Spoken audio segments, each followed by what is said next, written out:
Welcome to Season 3 of the Sober Motivation Podcast. Join me, Brad, each week as my guests and I share incredible, inspiring, and powerful sobriety stories. We are here to show sobriety is possible, one story at a time. Let's go! In this episode, I welcome Megan, who shares her powerful journey of sobriety. Megan opens up about her struggles with perfectionism, early exposure to alcohol, postpartum anxiety, and the loss of her father. After a life-changing moment on Easter 2019, she embraced spontaneous sobriety and immersed herself in various recovery methods, including therapy, AA, and online support communities. Megan emphasizes the importance of living authentically, finding joy in the recovery process, and connecting with others for a fulfilling sober life. And this is Megan's story on the Sober Motivation Podcast.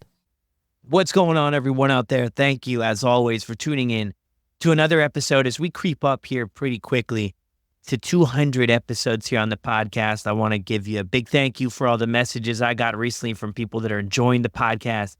So happy to hear that it's benefiting your life in one way or another.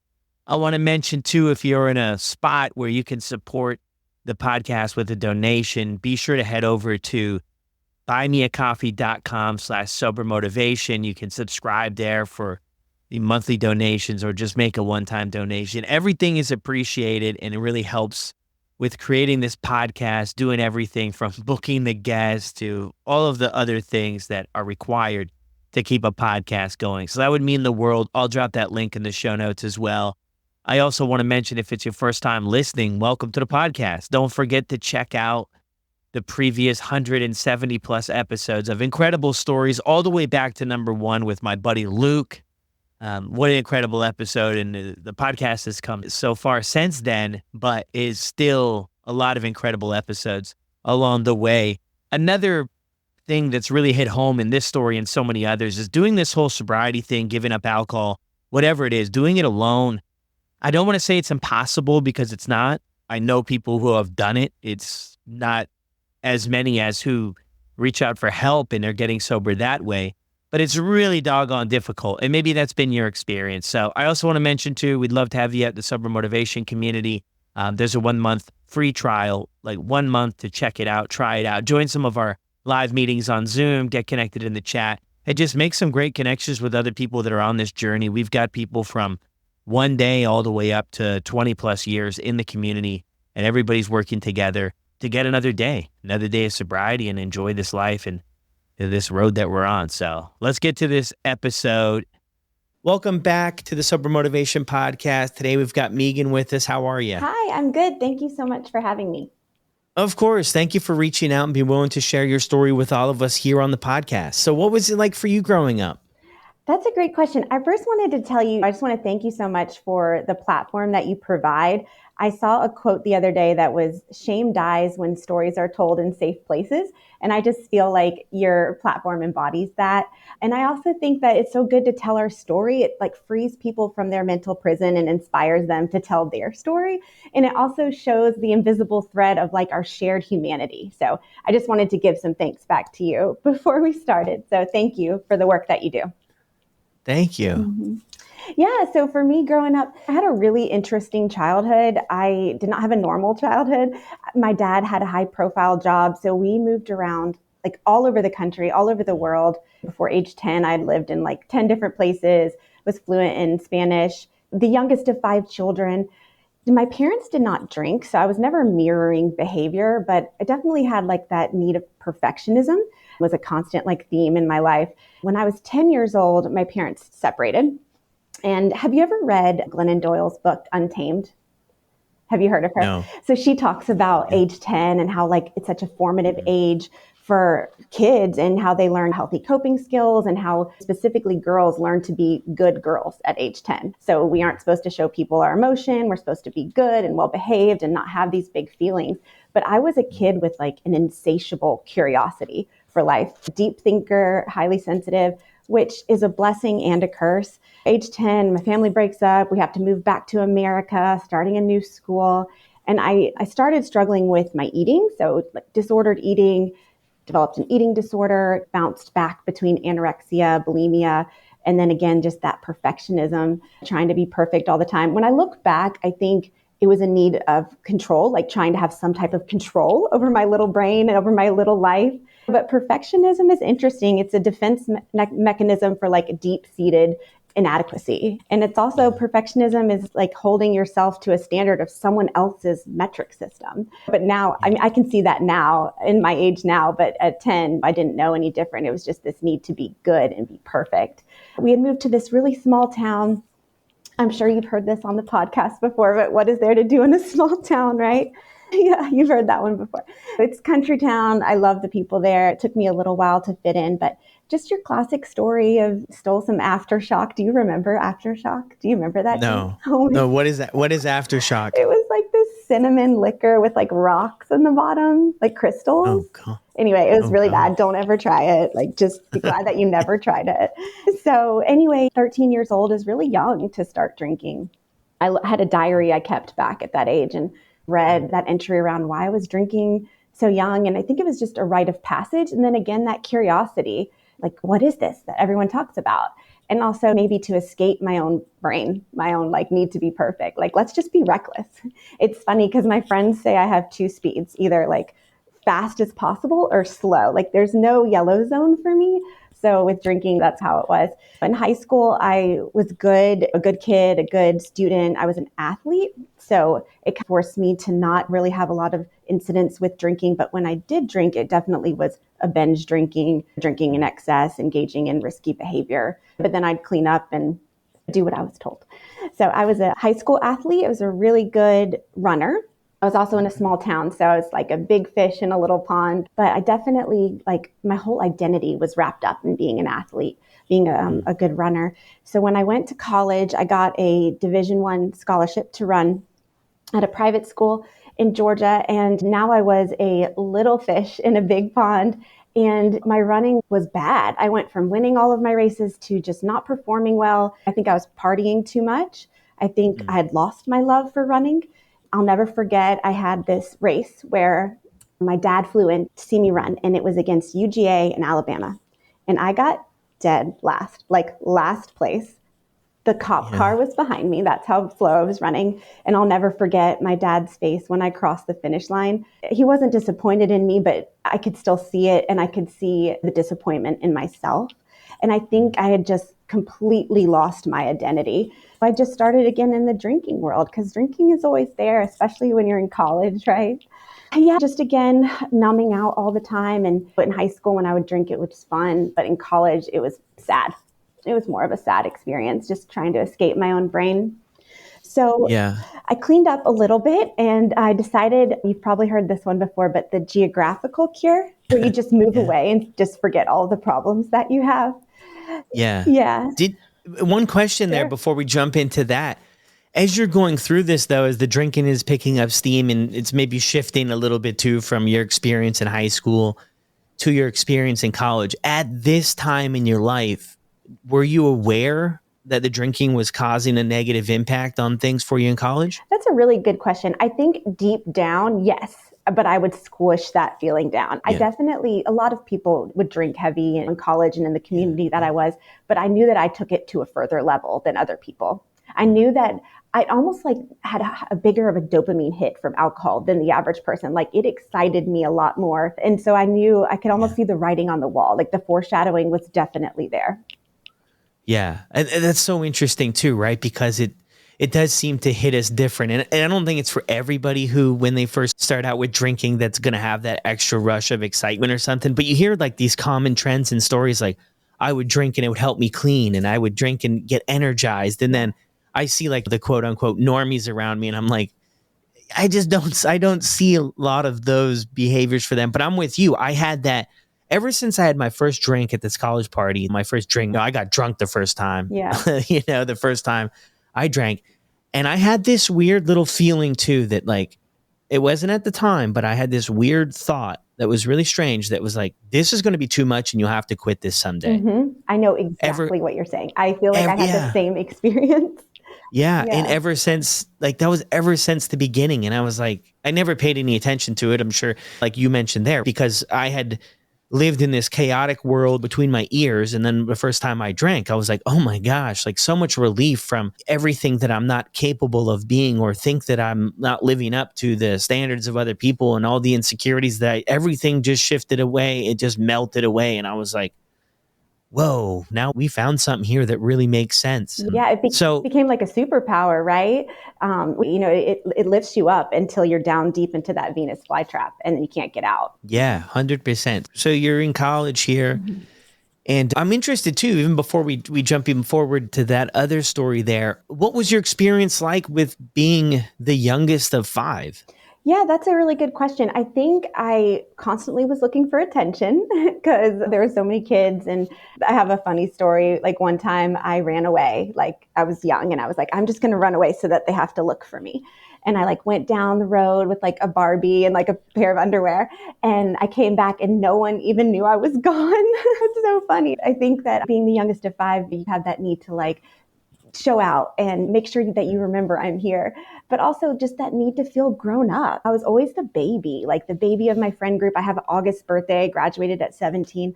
The baby in my family. I had a baby voice growing up. Like, I think that definitely played a lot into like me wanting to fast forward my life. Yeah, move things forward. So, and that probably in one way or another catches up to at 13 why the drinking is this thing that's sparked by curiosity. And two, like I think you mentioned earlier, passage, we hear that a lot too, of like, this is the next level of things. So back to where you were before, this change in location, right, is going to fix everything idea. Yeah, absolutely. So I decided to get a job in Colorado. I started working for a summer camp, which was so much fun. It was almost like a rehab for me, if you will, because we weren't allowed to drink. I was living with the children in the cabins and doing all these fun like outdoor activities, and the kids were looking up to me like role model. And it was such a good, like healthy time. I was 19 years old. Loved it so much, stayed out west, went to Montana State out in Montana, which is a beautiful state. If you've never been, highly recommend going there. Was trying to reform my identity. I had been this like happy runner party girl, and now I was like trying to become something new. And I shouldn't have been seeking external validation. I know now like I really need to go inward to figure out who I am. But anyway, I was like listening to classic music all the time, getting into art, like just trying like new hats. I was snowboarding all the time, which was so fun. But anyway, I ultimately had to come back to Georgia for financial reasons, finished out my college degree in Atlanta, but life came at me really fast. I got married, had a baby at 24, just young, immature, but trying to live this grown-up life. And I abstained from drinking during pregnancy and while I was breastfeeding, but I definitely had what we know now is called postpartum anxiety, PPA. Back then, my daughter's 15 now, but there was a lot of talk about postpartum depression, not a whole lot of talk on postpartum anxiety. So I didn't know what was happening to me. I knew that I didn't want to hurt my baby or hurt myself, but my head was not right. Just a lot of intrusive thoughts, afraid to leave my house, so worried about what could happen to my baby, worried she was dying all the time, just really scary thoughts. And once I had finished breastfeeding, the wine culture back in 2009 was huge, mommy wine culture. So I jumped right into that, and I used like Pinot Grigio and the wine to calm those feelings down. Yeah. So. Interesting too there with in 2009. Yeah. You would know better than I would. I wasn't really necessarily into the mommy wine, but it's talked about here a lot on the podcast about, and I don't know exactly what the details were for you, but a lot of people share it was like play dates, and it was like, it just seemed to blur the lines about when to start or what was acceptable. And then I think a big part of it, just looking from the outside of it, is if that's what all of our friends are doing, when do you get to the spot to realize like this might be problematic, or it's not really what everybody's doing, but if that's all we're seeing, I think it can be easy to get wrapped up in whatever that is. Absolutely. Yeah. And it was like cool. So when you're in your 20s and you think it's just cool to be part of this club, I think I just got lost in that world. I definitely had some light bulb moments where gut checks about my relationship with alcohol. There had been a time where I was rocking my baby to sleep, and I had drinking 3 glasses of wine that night. And I was thinking, oh my gosh, I've had 3 glasses every night for months. Like, what does that trajectory look like for me moving forward? I'm 24 years old. this could be a problem. So I was able to reel it back in, and I ended up getting back into running in my late 20s, which was great. So this time I ended up joining the ultra running community. Do you know about the ultra running world? We call it the misfit toys. An ultra running person is someone that runs longer than a marathon. It's this like feeling of overcoming. And I think that was good for me. So I got really into that world, which was good because then I couldn't drink as much. And I think I just needed a sense of community to support me. And they were there and with open arms. And it was a really happy time in my life. Trained for 50-mile race, 100-mile race, Ironman, did a lot of cool things. But let's fast forward. So at age 30, I get pregnant with twins, spontaneous twins. I'm a twin. Do you have a sister or a brother? Brother. Okay, that's awesome. Do you guys still get along? Now, better now than we did growing up. But anyway, so yeah, age 30, have 3 kids, and definitely suffered from postpartum anxiety again. I was a little more prepared for it this time. There's a little more talk about it. That hormone shift, though, after having 2 babies was pretty strong. But anyway, my father, who I loved very much, was very close with, he definitely had high standards for me, but I was extremely close to him. He passed away. And this was devastating to me. I was brand new babies at home, and here I am holding my father's hand as he takes his last breath. And I don't know if you've ever experienced that, but there's a before and there's an after when someone you love passes away right in front of you.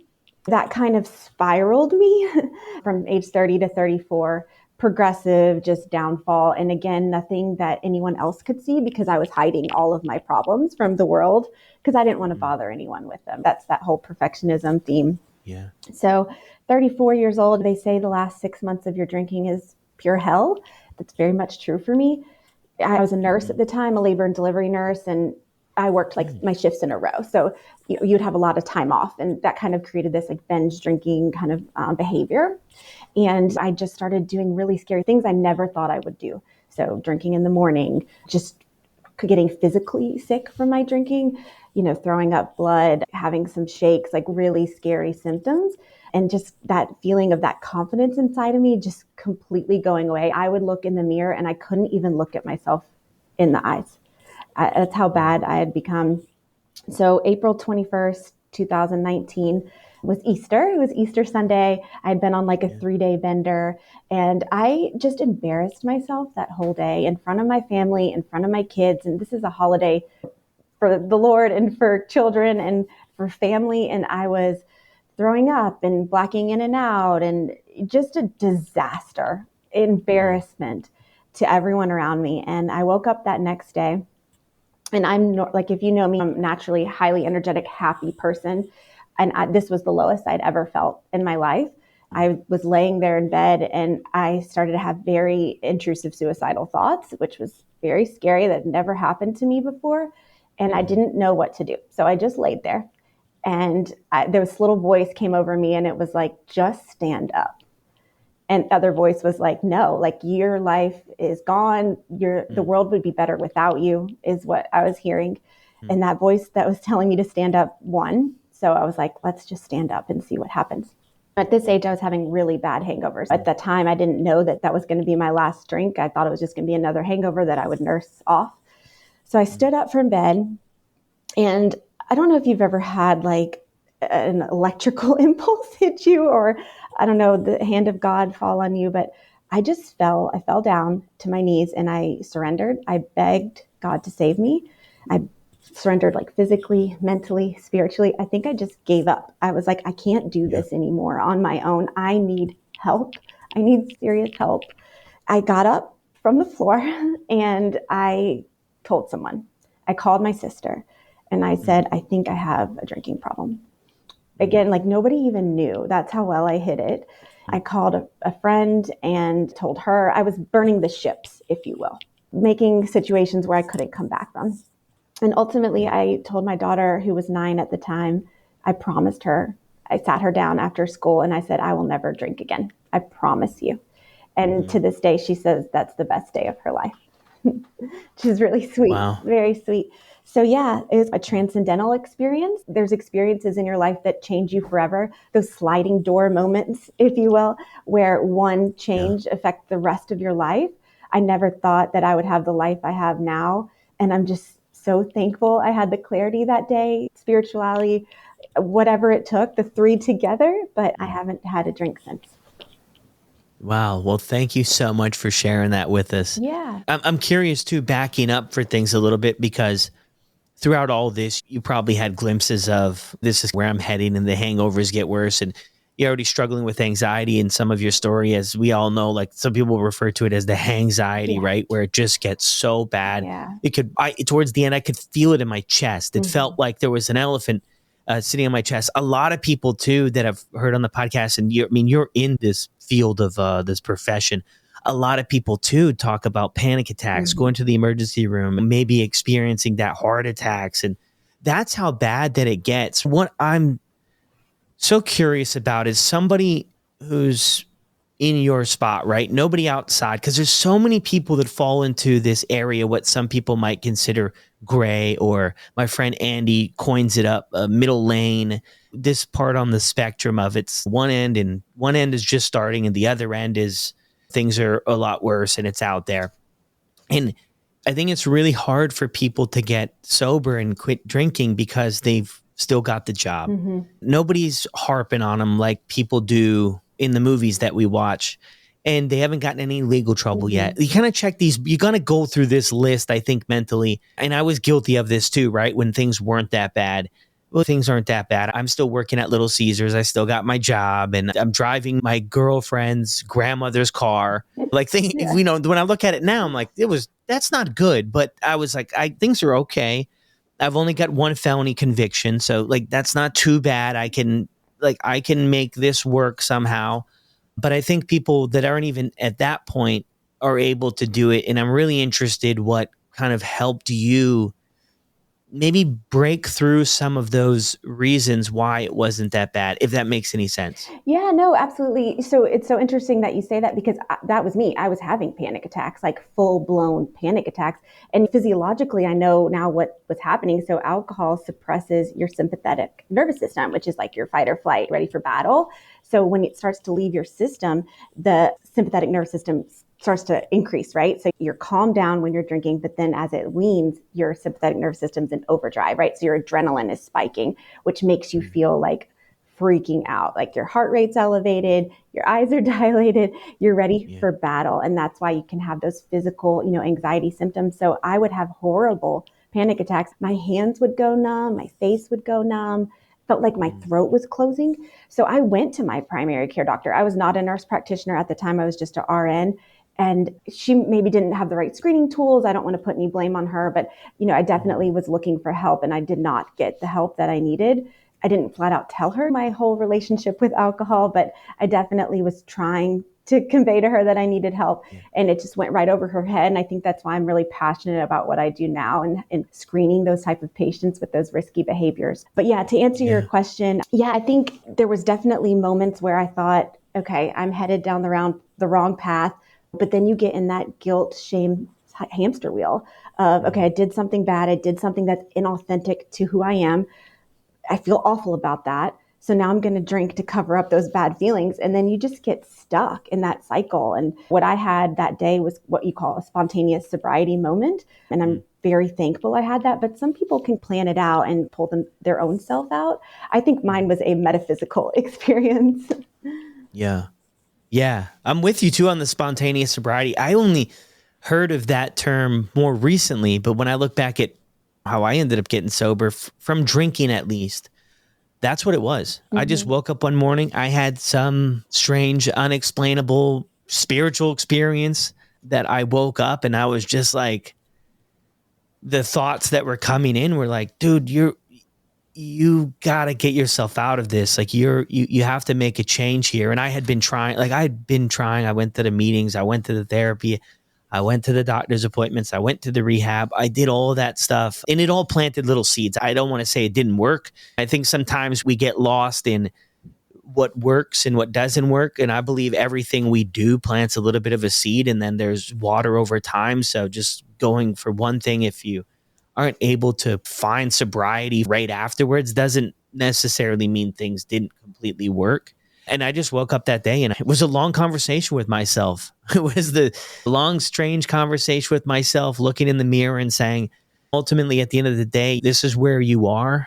And nobody's coming to pull you out of here and do all the work for you. Mm-hmm. You're going to have to get your feet moving, because I tried to think my way to sobriety. I tried to talk my way to sobriety. Mm-hmm. Yeah. I had this early mentor I talk about a lot, Andy. Yeah, Andy, I'm gonna. And Andy was like, you don't do anything. You just talk about what you're going to do, and that's not going to get you to where you want to be and ultimately where you need to be. I love that thing too about working through those barriers, but it's like that spot, it's really easy, I think, for people for a while to say things are all right. And that's why I always mention to people, and I'm not one to tell people what to do or how to do or to do anything. I'm a firm believer people have to get to a spot to where they're ready to do the work. But I think it's about looking on the inside. Don't worry about the car that's in the driveway. Don't worry about the smile that you put on that is so difficult to do. Worry about, how do you feel on the inside, and maybe look forward a little bit. Was this the way you want the next 5, 10, 20 years to look? And what I find really interesting about your story and so many others is things were fairly okay for you. And then you have your dad pass away. And that's when, it sounds like anyway, and I'm sure there's a ton more to the story, but that's when things maybe tipped in a sense. And I think the longer we hang out in our relationship with alcohol, that tipping point can come for anybody at any time. So to where it's like, okay, this is slightly problematic, can switch over at any point in time for some people. It's so interesting what you're talking about. It's like the boiling point. Like my boiling point was whatever it was, and yours was different. Like how we come to that boiling point with our relationship with alcohol is so interesting and has so many layers to it. And going back to what happened with my dad, and I think I did not have healthy coping skills. My only coping skill was escapism, right? So I wasn't ever going to get better. I think I've learned now healthy coping skills and healthier forms of escapism. But, you know, at that time when everything is dark, and someone who is always happy like me, who doesn't like to feel sad at all. The thing about feelings, they have a beginning, a middle, and an end. And if you don't feel them all the way through, you're going to get stuck. It's like a tunnel, right? So I was constantly just stuck in these tunnels of my feelings because I would never feel them all the way through. And that's something I've had to learn over time. Yeah, things we pick up. So going back to that Easter, and you have this experience, right? And then you start burning the boats or burning the ships or burning your exit plan or a potential for an exit. Let's let people know. Let's put it out there. I think that's incredible. And really, I think really difficult to do though, too, when people don't know. But if people know and you call them up and they'll be like, oh yeah, come on, Brad. Like we already had an idea. I'm glad that you've picked up on it now, but you make these phone calls. How challenging was that? I mean, what was the feedback that you received?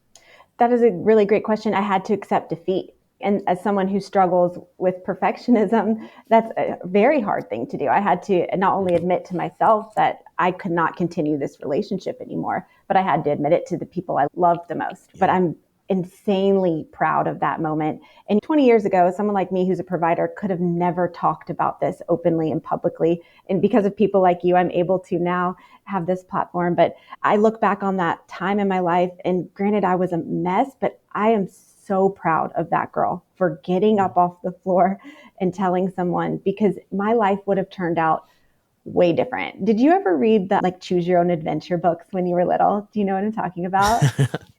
I didn't do much reading. So it's like you get to the end of a chapter and you had to make two choices.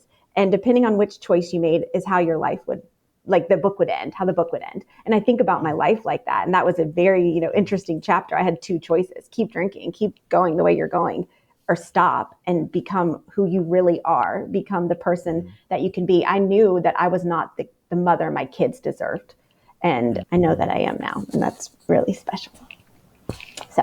Yeah, that's massive. And that's another thing I think that always played out for me in the background. See, I was raised great folks. My mom's a nurse ever since, I don't know, I can remember. And that was why we moved down to the U.S. when I was 6. She started working at a hospital in Waco, and then now she works in North Carolina. But, I was always raised with those values and to do the right thing and to you can be anything you want to be. And then I've looked at my life of where I ended up, this middle-class neighborhood. The cops pull up and I get arrested in my parents' entryway for the countless amount of times. And it was all that stuff about living.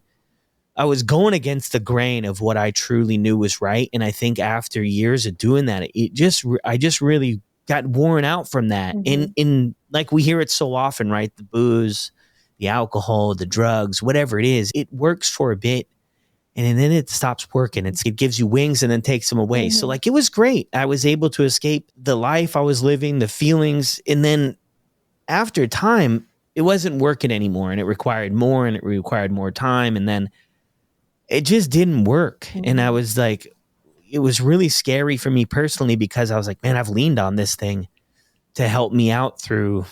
For me, it was good times, bad times, whatever. I wasn't like just a drinker when things weren't going well, or it was any time.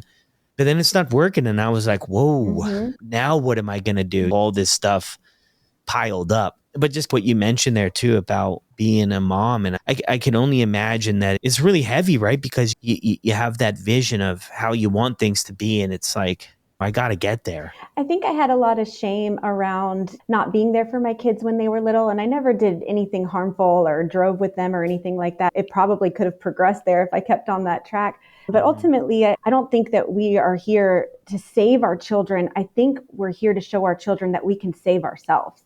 And I think I've had to rewire that in my brain in order to not get stuck in that shame spiral that, yeah, maybe I wasn't present when they were really young, but I showed them that these setbacks, that you can come back from a very dark place and you can rebuild yourself and you can be stronger than you were before. And I think that is a really good lesson to teach your kids, and also that it's okay to fail. It's okay to fail as long as you take the next best step and do the next right thing and don't wallow in your pity or your victimhood. Yeah. Don't stay there. Mm-hmm. Yeah. I love that. Yeah. I love that. So moving forward here, so after this Easter, what are some of the next steps you take, right? Because now you're committing to this new journey. You've told some people, and it seems like all of a sudden this becomes real, right? This is my life moving forward, and it's going to be a little bit different for you. So what are some of the other things that you do in those first couple weeks? It's so funny because I look back on those times, it was like a lot going on. It was like I had been bit by the spider from Spider-Man because I had like all these like crazy senses going on. They had been numbed for so long. But like I told you, I have two speeds, right? So I threw myself into recovery like I was trying to like win the test, win the competition of sobriety. So I did everything. I started going to therapy twice a week. I joined AA. I got a sponsor. I joined Smart Recovery. I joined Recovery Elevator, which is an online program. They do a great job. I read Annie Grace's book, Lauren McCowan's book, Quit Like a Woman. I read every Quit Lit book that was on the shelf. I mean, I really put the work in. I was not physically addicted to alcohol, so I didn't have to detox in that way, but mentally, it definitely took me a while to get some good time away from it and not crave it. And it wasn't necessarily the alcohol I was craving, it was that escapism. Like, I just want to feel different than I feel right now.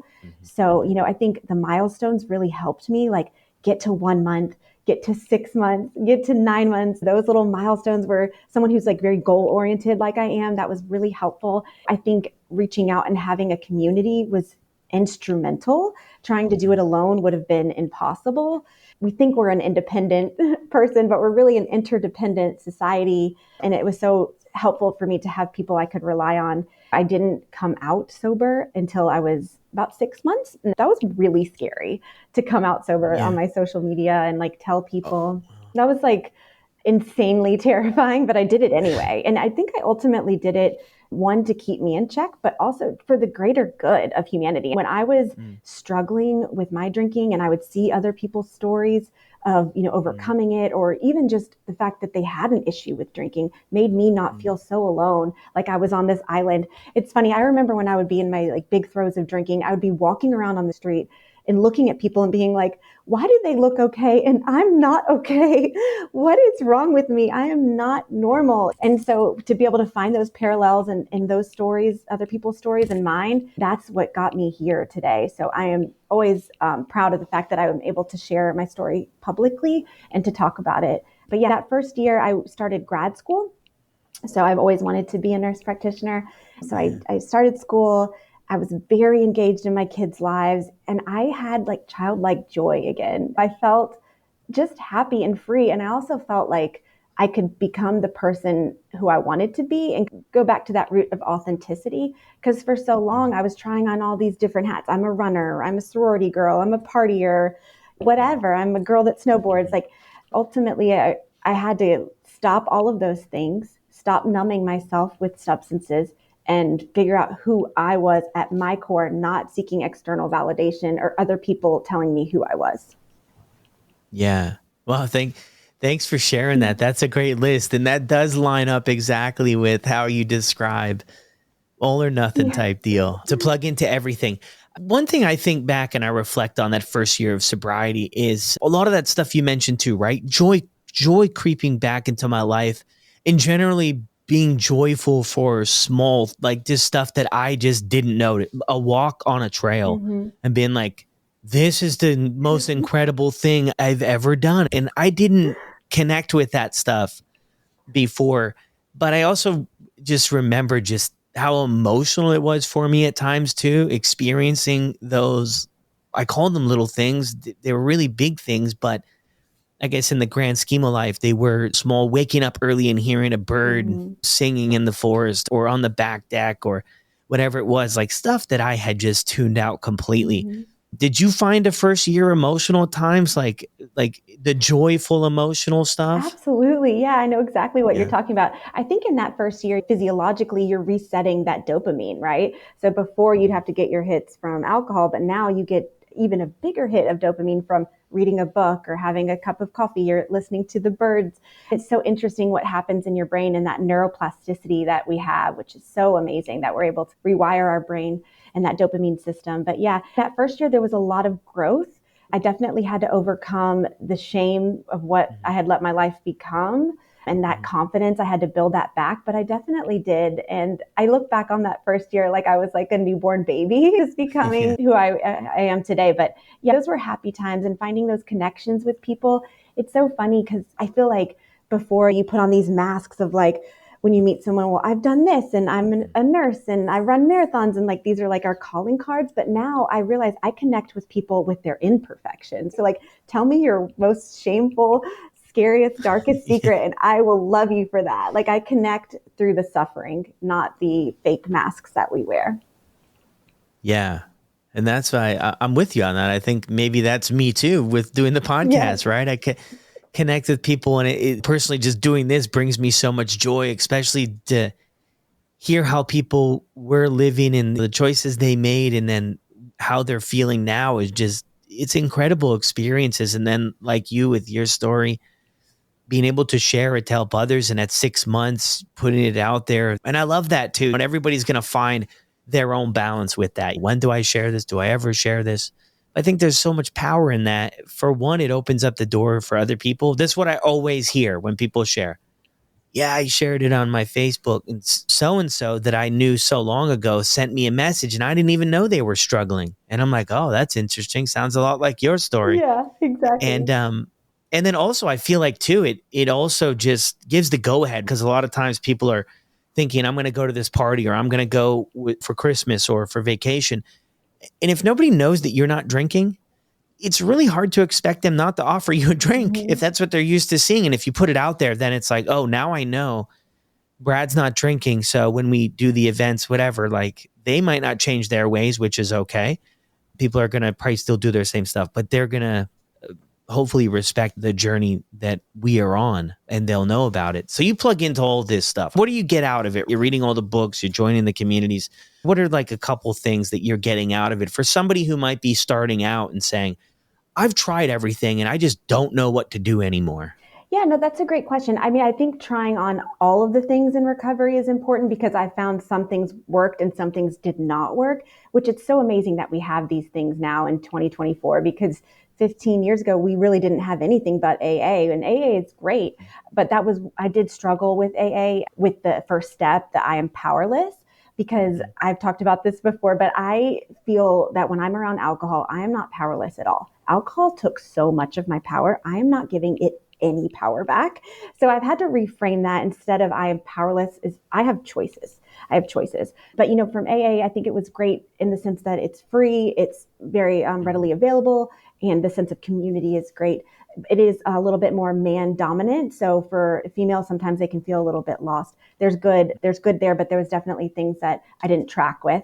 Finding the online community recovery elevator was amazing for me. There's a lot of meetups that they do, and they have a retreat in Montana that I've been to 3 times. That's amazing. But yeah, I think ultimately it's just finding something that fits your lifestyle and fits your connection with people. I think that's the biggest thing, is you've got to connect with people that have been through it. Because if not, you're going to just feel alone and fall back into those old ways. And those relapses happen because you're not staying connected, or you're not dealing with your stress in the right way.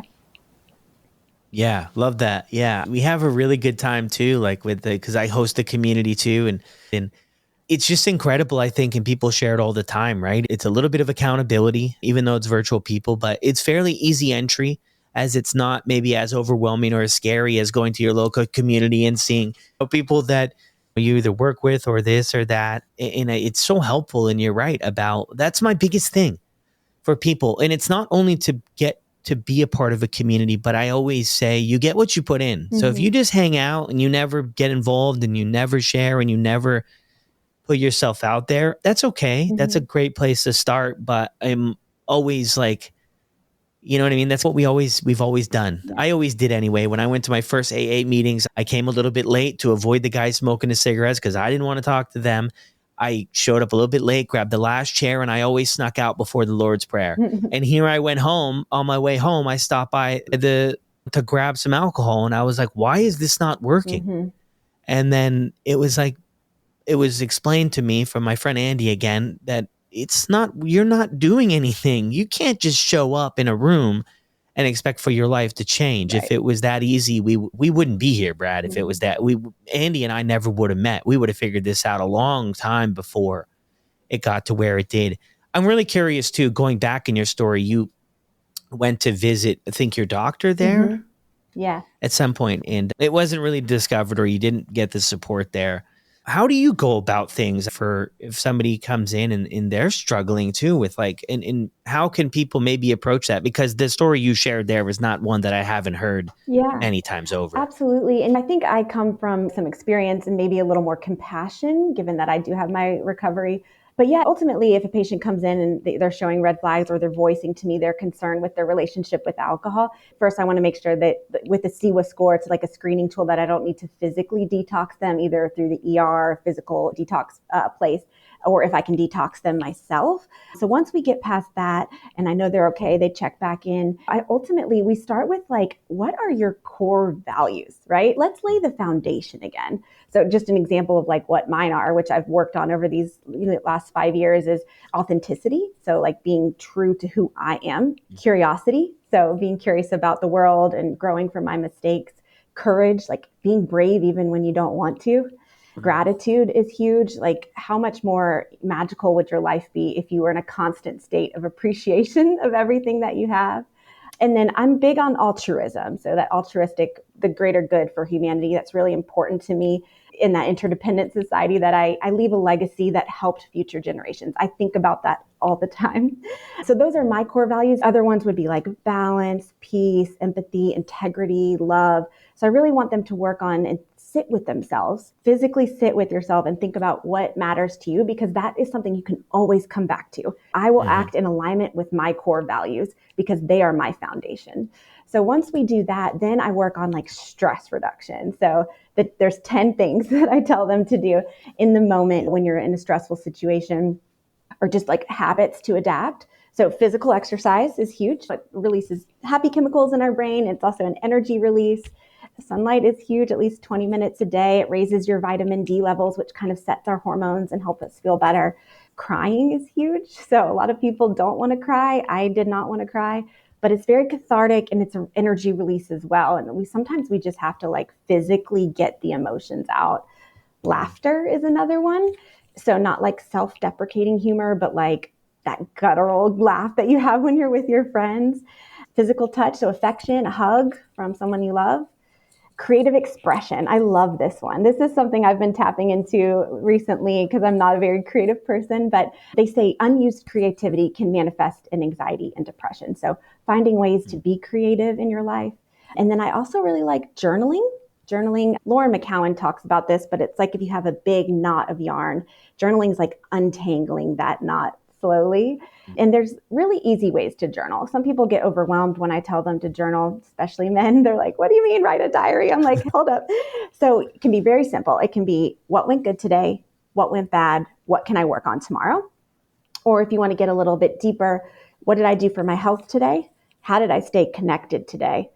And what did I do to serve my purpose today? So 2 different ways to come back that. And then lastly is quality sleep. Really prioritizing good sleep can do so much for your mood and for relieving stress. Thinking about sleep like you would exercise. So prioritizing that, limiting screen time, going to bed at the same time, waking up at the same time, getting that circadian rhythm in a really good place. All of those. So that's usually what I tell with my patients. We work on our core values, we work on stress reduction, and then I get them into some type of community to hold them accountable. Yeah. Oh, that's a well-rounded plan. I love the journaling to keep those last 3 questions there. The one I really love too is what's your purpose? I feel like sometimes when we're struggling with this, we might have lost sight of that, or we might not be working on that. And that was really one thing that I had to tap into. It's like, what do I actually want to do with my life now? How do I want to go out there and live my life and look at those values of things that were instilled in me younger? I had to do a U-turn in a sense and go back to those and then incorporate new ones as I got older and stuff. What have been the challenge or two that you've had to work through, on this journey of sobriety?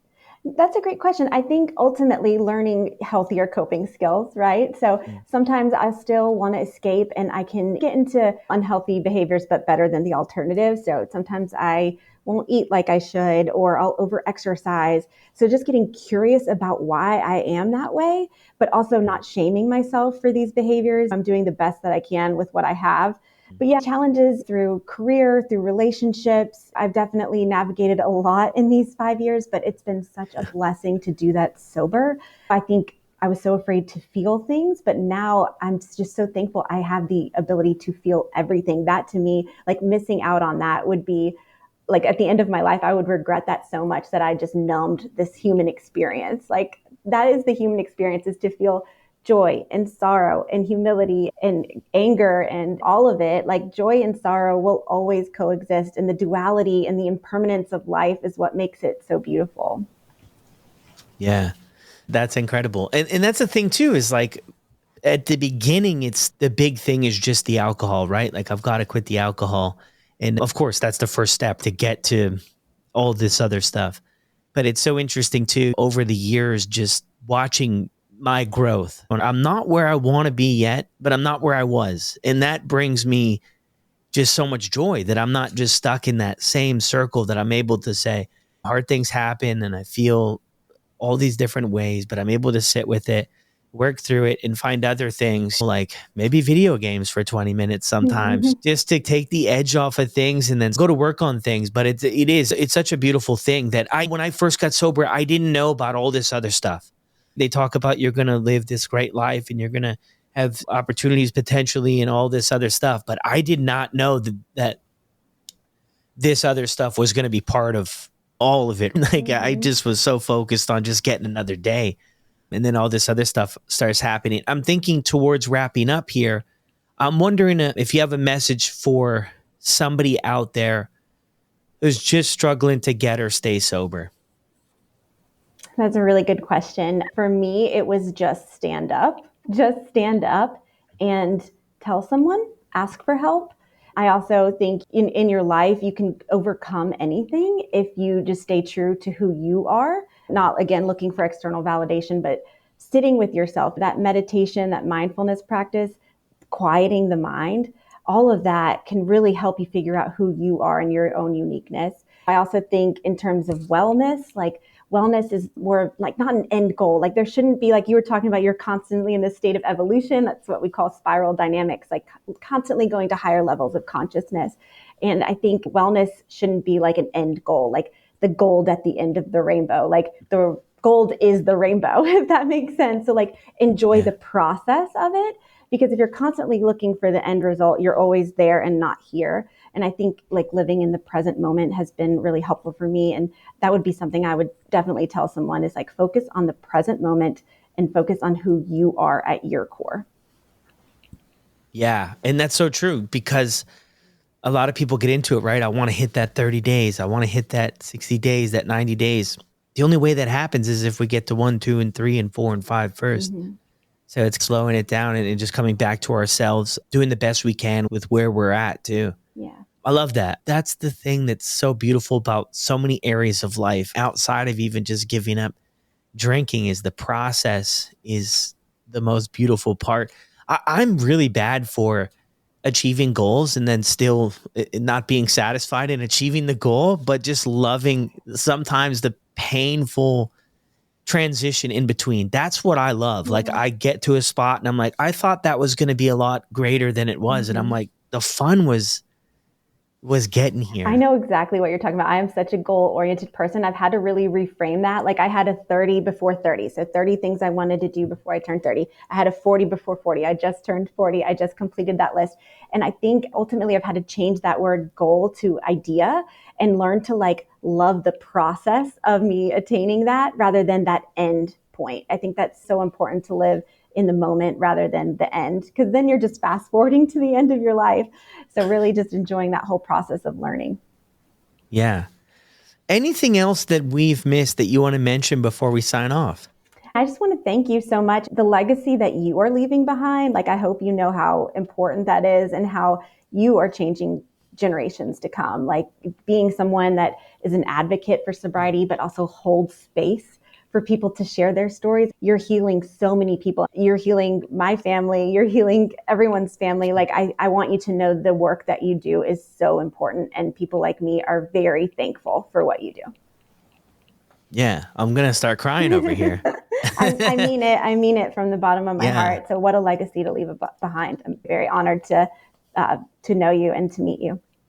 Yeah, well, thank you so much. The craziest part too is, like, in my mind, I have been doing the podcast for a bit and other stuff for a bit and working with people for a bit. But in my mind, I'm like, we're just getting started. Yeah. You got the sky to go to, honey. You will make it. You're going to do big things. Yeah. Well, thank you so much, and really appreciate the story and reaching out and the opportunity to hear it. And so proud of you for where you've come, and as well as I'm doing my best out here to help other people. You are as well. Thank you so much. Thank you for having me on. Well, there it is, everyone. Another incredible episode here on the podcast. I'll drop Megan's contact information down in the show notes below. So if you want to reach out and say thank you, or there's any part of her story that you can relate to, send her over a message, and I'll see you on the next one.